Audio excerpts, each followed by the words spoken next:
பலன்கள் யார் யாருக்கு இருக்கு அப்படிங்கறத பத்தி இப்போ நம்ம பார்க்க போறோம் இல்லையா? குரு பகவான் வந்து யாரையும் கெடுத்துட மாட்டாரு, இருந்தாலும் பலன்கள் கொஞ்சம் குறைவா கிடைக்கும். இந்த ராசிப்படி எடுத்துக்கிட்டோமா, முதல்ல வந்து ரிஷபராசி. இந்த ரிஷபராசிக்கு வந்து 3ஆம் இடத்துக்கு குரு போயிட்டாரு. 3ஆம் இடத்துக்கு போனாலும் ஒரு 80% நல்ல பலன்களை இவங்களுக்கு கிடைக்கும். இவங்களுக்கு பரிகாரம் வந்து இப்ப ரிஷபராசிக்காரங்களுக்கு வந்து சார் குலதெய்வ வழிபாடு பண்ணிக்கணும். குலதெய்வ வழிபாடு தான் இவங்களுக்கு ரொம்ப சிறப்பா பண்ணிக்கணும். பண்ணிக்கிட்டது மூலமா அவர் வெற்றிகளை கிடைக்கணும். எதையும் ஒரு நிதானிச்சு ஒரு முடிவு பண்ணணும். இவங்களுக்கு 80 அவசரப்படக்கூடாது. எதுலயும் ஒரு அவசரப்படாம ஒரு நிதானமா செயல்பட்டா வெற்றி நிச்சயம் கிடைக்கும். இந்த ராசிக்கு 80% நல்ல பலன்கள் இவங்களுக்கு 80% கிடைக்கும் சார். அடுத்ததா கடகராசி. இந்த கடகராசியில தான் குரு உச்சம் பெறாரு இல்லையா? நீர் ராசி ஒரு பக்கம், கடகராசி ஒரு பக்கம். கடகராசிக்காரங்களுக்கே பாத்தீங்கன்னா அறிவு பலம் அதிகம், நிறைய பேருக்கு உதவி பண்ணக்கூடிய ஒரு ராசி. தன்னுடைய வீட்டு குடும்பத்துலதான் கஷ்டமே தவிர மற்றபடி அடுத்தவங்களுக்காக நிறைய பயன்படுவாங்க. இந்த கடகராசிக்காரங்க வெளிநாட்டு யோகத்தை கொடுக்கும். உயர் கல்வி, வேலை வாய்ப்புகள், தொழில் மாற்றம், வேலை உயர்வு, இது எல்லாம் இந்த மாதிரி பலன்கள்லாம் கிடைக்கும். குரு பகவான் அதே ராசியில வர்றதுனால ஒரு 75% நல்ல பலன்களை இந்த கடகராசிக்காரர்கள் பெற போகிறார்கள். உடல் ஆரோக்கியத்தை வந்து ஒண்ணும் பண்ண மாட்டாரு.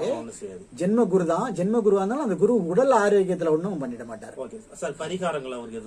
பரிகாரங்கள் அப்படின்னு சொன்னாக்க இவங்களும் குலதெய்வ வழிபாடு, சிவபெருமானுடைய வழிபாடு, பார்வதி பரமேஸ்வரனா இருக்கக்கூடிய சிவஸ்தலங்களுக்கு போயிட்டு சென்று வழிபடணும். வழிபட்டா நல்ல பலன்களை இவங்க பெற முடியும். அடுத்தபடியா பாத்தீங்கன்னா சார் சிம்ம ராசி. எதுவும் துணிச்சலா செயல்படக்கூடியவங்க இல்லையா? சிம்மராசிக்காரங்க எல்லாம் துணிஞ்சு இறங்குவாங்க இல்லையா? இவங்களுக்கு வந்து திடீர்னு பாத்தீங்கன்னா 12ஆம் இடத்துக்கு விரயஸ்தானத்துக்கு குரு வந்துட்டார். வந்து கொஞ்சம் செலவுகளை கொடுப்பாரு. சுப செலவுகளை நம்ம அதை பயன்படுத்திக்கணும்.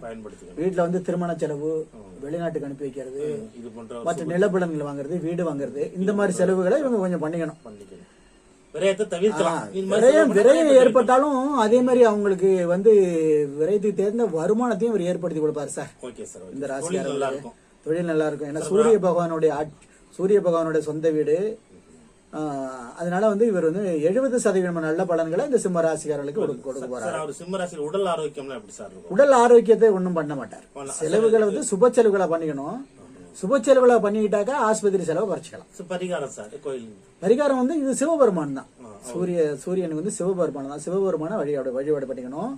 அடுத்தபடியா பாத்தீங்கன்னா துலாம் ராசி. துலாம் ராசினாலே உங்களுக்கு தெரியும், எல்லாருக்குமே தெரியும், நேர்மையா இருப்பாங்க. எந்த இடத்துலயும் யாரும் தப்பு பண்ணா இவங்களுக்கு பிடிக்காது.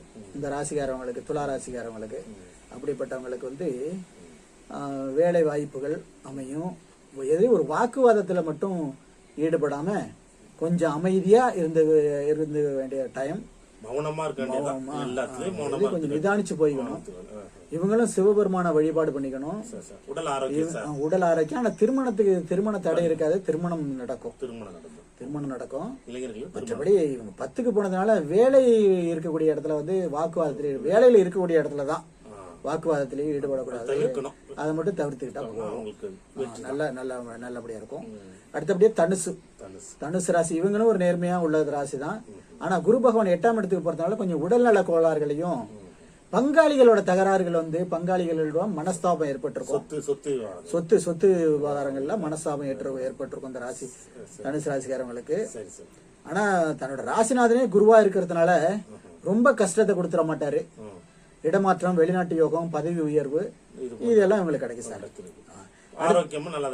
உடல் ஆரோக்கியம் வந்து 8ஆம் இடத்துக்கு போனாலும் உடல் ஆரோக்கியமும் கொஞ்சம் செலவுகள் பண்ணி தான் ஆகணும். ஆஸ்பத்திரி செலவுகளை கொஞ்சம் பண்ணிக்கிற மாதிரி இருக்கும்.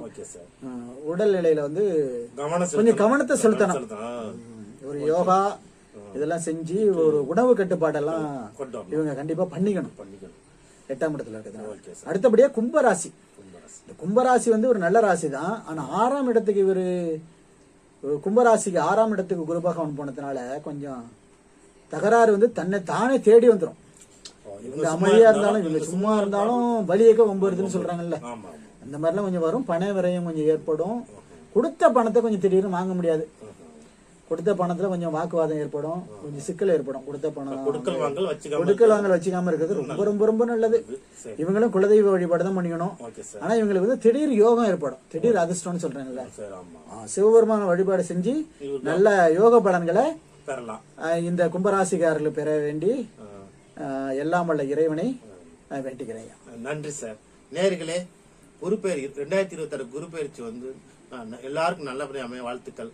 நேயர்களே, சப்ஸ்கிரைப் பண்ணுங்க, பக்கத்துல இருக்க பெல் பட்டன் டச் பண்ணுங்க, உங்க கருத்துக்களை கமெண்ட்ல சொல்லுங்க, உங்க ராசி என்னன்னு கமெண்ட்ல சொல்லுங்க.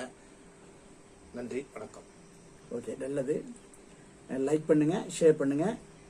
மீண்டும் ஒரு வீடியோட உங்களை சந்திப்போம். நன்றி, நன்றி, வணக்கம் சார். வணக்கம் சார்.